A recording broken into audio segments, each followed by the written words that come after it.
নমস্কার বন্ধুরা, ঝর্ণা কিচেন সবাইকে স্বাগত। আশা করি সবাই ভালো আছেন। আজকে আরেকটি রেসিপি নিয়ে আসছি। আজকে তৈরি করব শাপলা দিয়ে বড়া। আমরা প্রথমে শাপলাটাকে ভালোভাবে ধুয়ে এভাবে ছোট ছোট টুকরো করে নিয়েছি।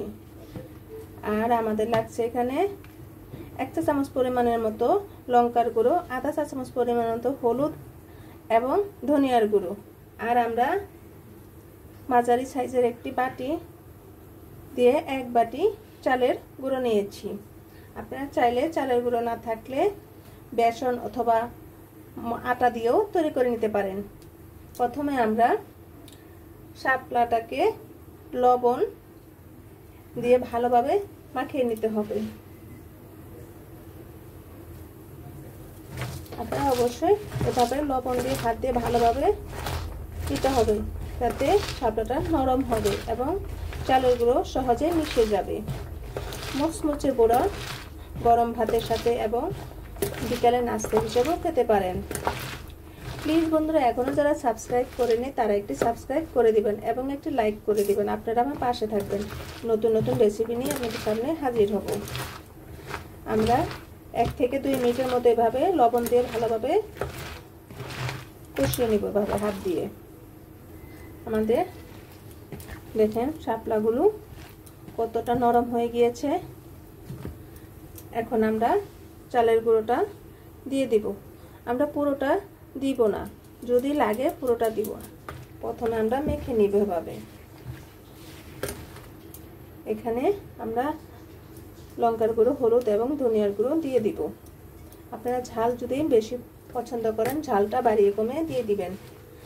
আমরা এখানে লবণ দিয়েছিলাম, এজন্য খুব সামান্য পরিমাণে এখন মতো লবণ দিয়ে দিব।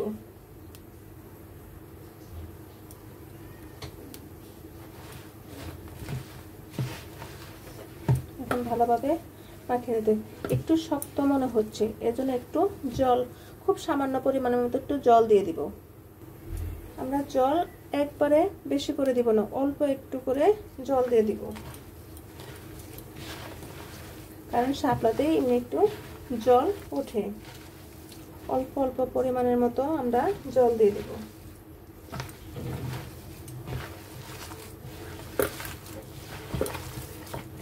এভাবে ভালোভাবে মেখে নিতে হবে। আমরা এখানে শাপলাটা ভালোভাবে মেখে নিয়েছি। আমাদের অর্ধেক পরিমাণের মতো চালের গুঁড়ো লেগেছে, বাকিটা রেখে দিব।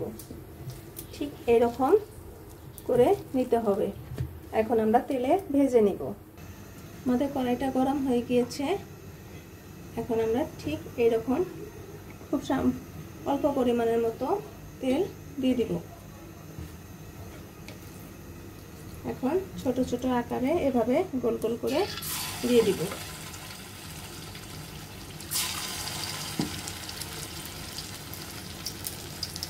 এভাবে আমরা দিয়ে নিয়েছি, যাতে অর্ধেকটা তেলের মাঝে থাকে আর বাকি অর্ধেকটা ভেসে থাকে উপরে। এভাবে এক পিঠ হালকা ব্রাউন কালার হলে আমরা উল্টিয়ে দিব। এখন আমরা পোড়াগুলো উল্টিয়ে নিব। এভাবে সবকটি পুরো আমরা উল্টিয়ে নেব একে একে। আপনারা অবশ্যই কমেন্টে জানাবেন শাপলার গুঁড়া কেমন হলো এবং কে কে এভাবে শাপলার গুঁড়া খেয়েছেন অবশ্যই কমেন্টে জানাবেন। আপনারা অবশ্যই চুলার আঁচটা মিডিয়াম টু লোতে রেখে ভেজে নেবেন, তাহলে মুচমুচে হবে। আর চুলার আঁচটা বাড়িয়ে দিলে উপর দিয়ে পুড়ে যাবে, মুচমুচে হবে না। দেখেন বন্ধুরা, আমাদের শাপলা গুঁড়োগুলো মুচমুচে হয়ে গেছে এবং ব্রাউন কালার চলে আসছে। এখন আমরা নামিয়ে নিব। এভাবে আমরা বাকি বড়াগুলো ভেজে নিব। দেখেন বন্ধুরা, আমাদের শাপলা বড়াগুলো হয়ে গিয়েছে। খেতে অনেক অনেক টেস্ট হয়েছে। আপনারা অবশ্যই কমেন্টে জানাবেন। ভিডিওটি দেখার জন্য ধন্যবাদ। Thank you.